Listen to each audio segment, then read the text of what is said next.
Alexa, what's the temperature? Right now, it's 14 degrees Fahrenheit. What is going on, guys? It is a super fine day here in Southwest PA, and in today's episode we are going to go over how I personally dress for going out on a motorcycle ride whenever it's nippy outside. Now, what's cold to me might not be cold to you. This is kind of how I dress whenever I'm going to work. If I'm out riding for more of an extended period of time, my commute is like 20 something minutes. If I'm going out longer than that, I might tweak some things and change things up a little bit, but generally this is all I ever really need, even riding in the coldest of temperatures. So let's just go ahead and get into it. The very first thing is my pants, my riding pants. Now, I do not wear any special thermal underwear, any thermal pants, any kind of leggings or anything like that. I have regular boxers and I have regular jeans. That's it. I don't do all the extra stuff because I personally don't need it. Now, these are my regular riding jeans, or riding pants rather. They are Noru, or however, it's probably not named brand. I got it out of a motorcycle dealership, or a motorcycle shop, not a dealership, clothing store or whatever. I don't know what it was. It doesn't really matter. This is what I rock whenever I'm riding in the summer, the winter, church, whatever. This is what I'm riding on. They do a really nice job in the summer, keeping that heat off the bike from, getting onto me. So it keeps me cool in the summertime, but it also keeps me really warm in the wintertime because it's allowing insulation, not allowing wind to get through the pants. And that's kind of going to be the theme of everything, is kind of getting everything tucked in so you're not getting air movement hitting your body, and using physics, air, as a thermal insulator. And that's kind of the key to everything, because air is a poor conductor, thus it must be a good insulator. So the next thing is what I highly recommend. You're going to have two main points that you're going to really want to keep warm. That's going to be your neck and your hands. There are other things that are going to get cold, like your face. This will help with the face, and sometimes the top of your feet will get cold too, but that's kind of like another more extreme kind of situation. But if that is you and you notice your feet getting cold, double up on socks or whatever. But a Bravoca, or however you want to pronounce it, is an amazing tool to have in your arsenal if you're riding like that, because what we're trying to do is we're trying to really focus on protecting our face, our neck, and our hands. And this is definitely a game changer. I like to put this on first because we're trying, well, you'll see here in a second. What I also like to do is I like to tuck this down in my shirt, just a little bit more protection. Right, we're just trying to get a little bit more protection. We're going to try and keep air from getting into this into our neck region. The next thing is something that I just discovered this year. I had this for years, but I didn't know that I had it. I just found it. I don't know what you would call this, like a turtleneck or something, but it is such a warm thing. What is this even made out of? I don't even know what this is made out of, but this thing is so freaking warm, and you'll see here in a second why I love it so much. Not only is it warm, but we can also zip it up. You're gonna love this. We're gonna zip this up, and our neck is completely enclosed. It is very much protected. Right now it's like 14 degrees, so usually this is good enough for me. If I were to go on the highway and I know that I'm going on the highway or something like that, I would also throw on another one of these. I don't know what you'd even call them, like neck scarves.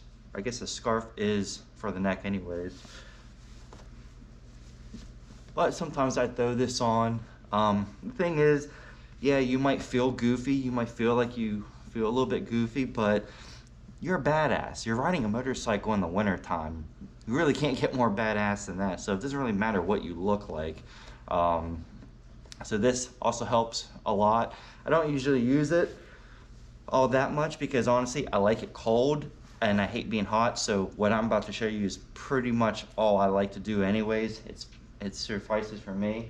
The next thing is a liner. This came with my regular riding jacket. It's like that nylon material or whatever. This thing gets very, very warm. So it's almost too much. This little thing is too much in the summer. I will not rock this in the summer because it's too good of insulator. And that's what you want. We're trying to insulate everything. We're trying to keep air in and not new air coming in, if that makes sense, right? We're trying to heat everything up. So this, nice, it's light. You can wrap it up really nice and tight and stick it in your backpack because I don't know if you noticed this, but it's like 15 degrees in the morning is a lot colder than 15 degrees at night, or in the evening rather. And I think it has something to do with you just kind of waking up and your metabolism is a little slow. So maybe you feel colder in the same exact temperature. So I don't know, that's just kind of my hypothesis about it. It seems like it makes a little bit of sense. But what I'm getting at is I can easily take this off whenever I get to work, wrap it up, put it in the backpack, light, don't even think about it, and you're good to go. Next thing I like to wear is my my regular riding jacket. Oopsies. This is, you know, going to have my armor and all that stuff on in it. So, you know, you got the protection there, and you got extra protection of another layer to keep that wind off of your body and all that stuff. And again, you got your padding and all that fun stuff. The next thing is your regular jacket. I wear a regular leather jacket whenever I go out for a ride. And leather is a great thing to have, protection against abrasion and things like that. It's extra padding, but again, it's thick to where it doesn't allow air to come in and rob you of that precious body heat that you have whenever you're going down the road. A quick side note, if you wear glasses, one of the big problems you're going to find is your glasses will fog up.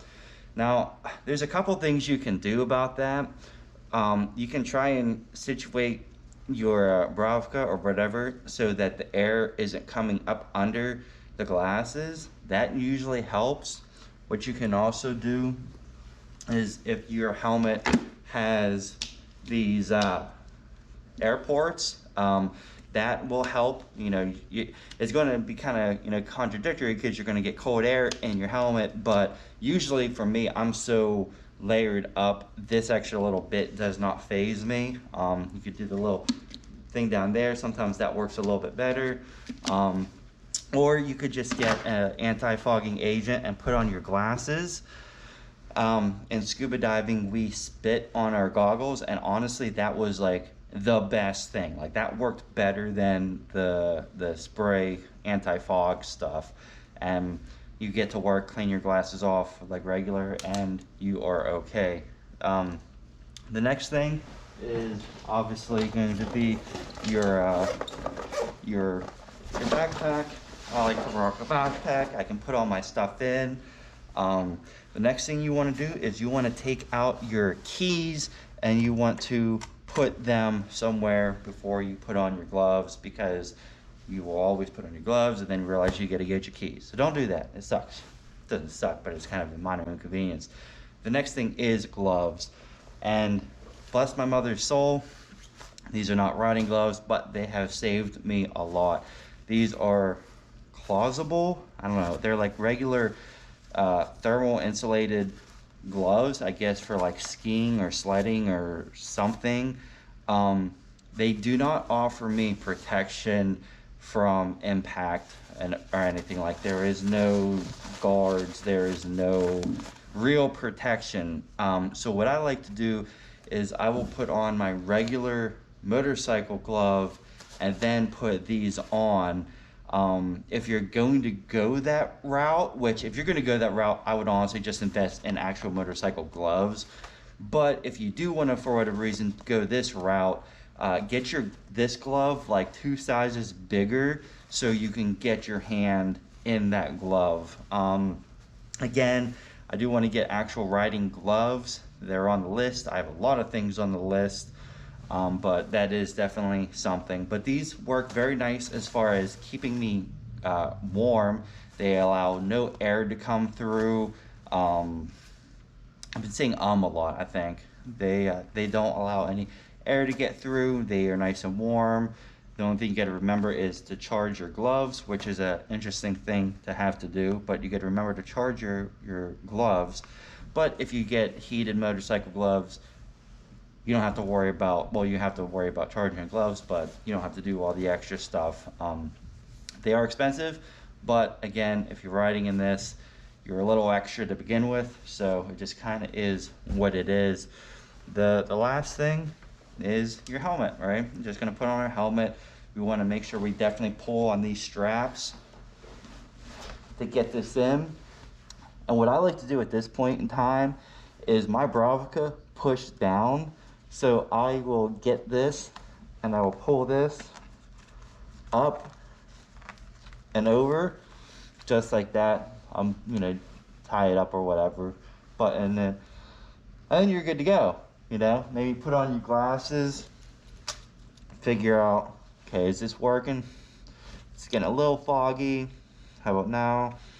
This is better.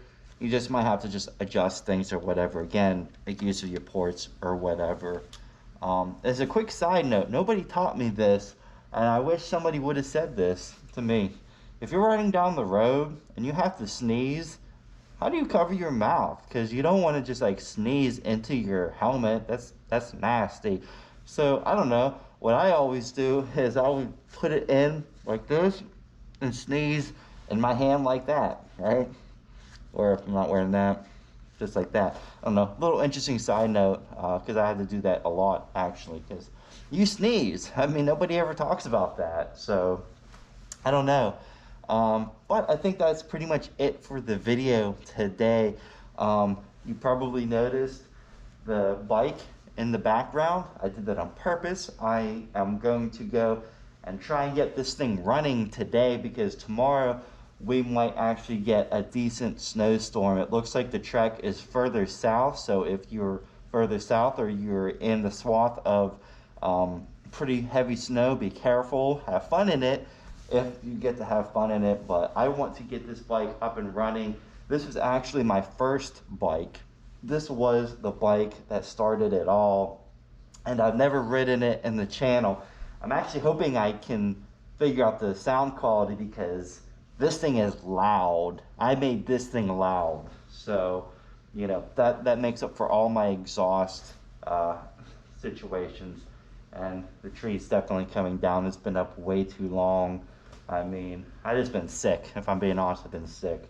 I'm still sick, so I haven't felt like doing it. But anyway, you don't care about that. Thank you guys so much for watching. If you learned something, please consider liking and subscribing. I'm trying to hit 2,000 subs by the beginning of spring.